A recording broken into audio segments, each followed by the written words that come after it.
Assam knowledge চেনেলটোলৈ আপোনালোক সকলোকে স্বাগতম জনাইছোঁ। আজিৰ ভিডিঅ'টোত কেইটামান গুৰুত্বপূৰ্ণ জিকে উল্লেখ কৰা হ'ল। ভিডিঅ'টোৰ প্ৰথম প্ৰশ্নটো হৈছে হিন্দী ভাষা লিখিবলৈ কি লিপি ব্যৱহাৰ কৰা হয়? উত্তৰ দেৱনাগৰী লিপি। আয়প্পা মন্দিৰ কোন ঠাইত আছে? উত্তৰ কেৰালা ৰাজ্যত আছে। বাৎসল্য মেলা প্ৰতি বছৰে ক'ত অনুষ্ঠিত কৰা হয়? উত্তৰ নতুন দিল্লীত।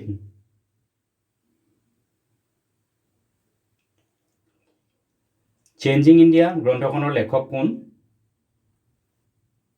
উত্তৰ মনমোহন সিং। কোন দেশত কেৱল 40 মিনিটৰ বাবে ৰাতি হয়? উত্তৰ নৰৱে।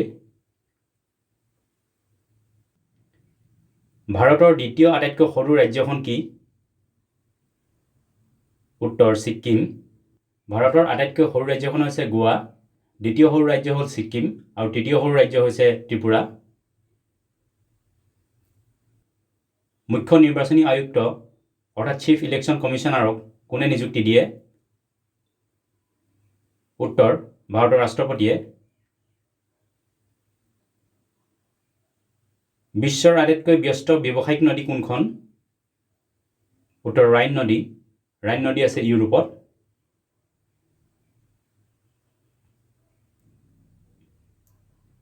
ইউনেস্কোৰ দ্বাৰা কলিংগ পুৰস্কাৰ কি ক্ষেত্ৰত প্ৰদান কৰা হয়? উত্তৰ বিজ্ঞানৰ ক্ষেত্ৰত।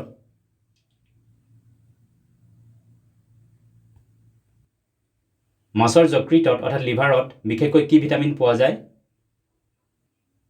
উত্তৰ এ আৰু ডি ভিটামিন। বন ফৰিঙৰ ৰং কাব্যগ্ৰন্থখনৰ লেখক কোন? উত্তৰ নিৰ্মল প্ৰভা বৰদলৈ। কাৰ্বনৰ বিশুদ্ধ ৰূপ কি? উত্তৰ হীৰা। টুগ্ৰিক কোন দেশৰ মুদ্ৰাৰ নাম?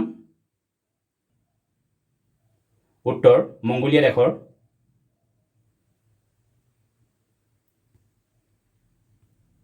মাৰ্চ গেছ বুলি কোনবিধ গেছক কোৱা হয়? উত্তৰ মিথেন গেছক কোৱা হয়। টিবিয়া নামৰ হাড় মানৱ শৰীৰৰ কোন অংশত পোৱা যায়? উত্তৰ ভৰিৰ নিম্ন অংশত পোৱা যায়। নাৰিকলৰ বৈজ্ঞানিক নাম কি? উত্তৰ ককচ নচিফেৰা। এইকেইটা আছিল কেইটামান গুৰুত্বপূৰ্ণ সাধাৰণ জ্ঞানৰ প্ৰশ্ন উত্তৰ। ভিডিঅ'টো চোৱাৰ বাবে ধন্যবাদ। যদি ভিডিঅ'টো ভাল লাগিলে লাইক কৰিবলৈ লগতে চেনেলটো ছাবস্ক্ৰাইব কৰি ল'বলৈ অনুৰোধ জনালোঁ। ধন্যবাদ।